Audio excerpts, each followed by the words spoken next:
Hey, how's it going? This is episode one of Mango with Josh. And for episode one, we're going to talk about Manhwas. You like that swerve? So this episode's titled Manhwas I Stopped to Read November 5th, 2023. Why did I put a date? Because you never know what's going to come out. So these are manhwas that when they come out, I read them right away.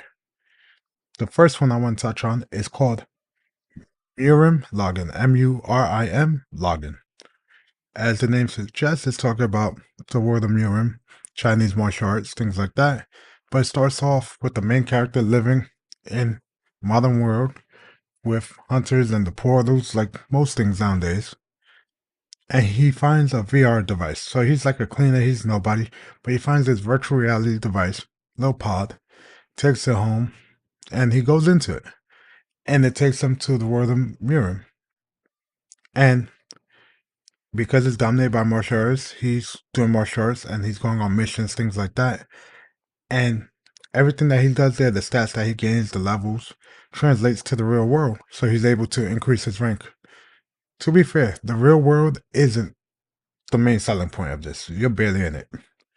But it's about the martial arts, his teachings, things like that. It's great. Has decent comedy, great action.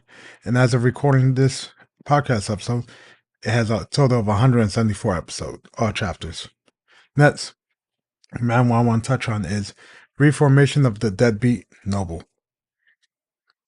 It's about a good-for-nothing noble who goes into a coma-like state, and during his comatose, he's experiencing a life of an unknown swordsman.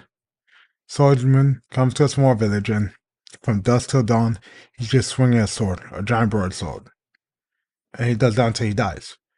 Then when the deadbeat noble wakes up, he has the knowledge of how to swing a sword, and he starts to learn swordsmanship. He goes to academy, things like that. The whole gist is him trying to find his place in the world. And also some cool sword fights, things like that. As of this recording, that has 98 chapters. Next one, we're going to stick with swords here. It's called The Sword Master's Youngest Son. This main character is from a renowned swordsman family, sword master, of course. But guess what? He sucked. He was the weakest, and he died. But turns out he was poisoned as a baby. It was a whole thing. And he gets sent back in time to redo his life. And he does it. He changes his fate. He even finds a dragon, one of the strongest dragons, sleeping on the property, on the ground. And it helps him to gain strength. And there's magic, there's swordsmanship. Decent read. 97 chapters as of this recording. Next one. It has the best title here. I'll be taking a break for personal reasons. It's about a mangaka, a manhwa artist technically, who somehow becomes a god.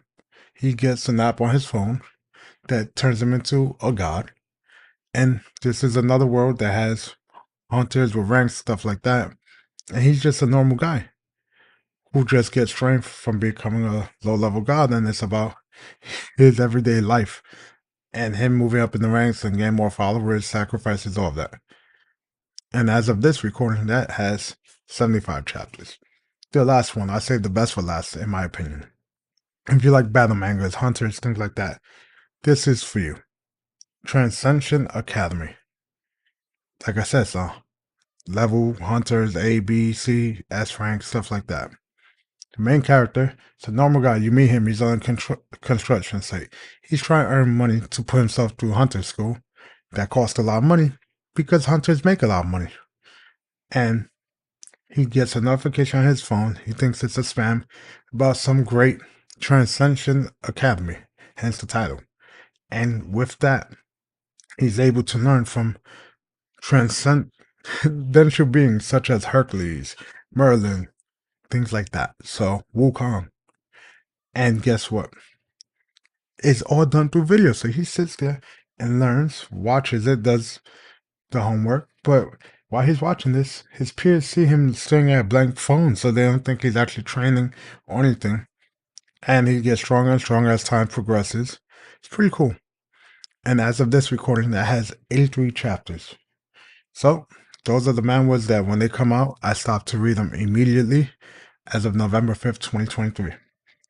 See you guys in the next one where we'll tackle mangas. Yep, what this podcast is named after. See you.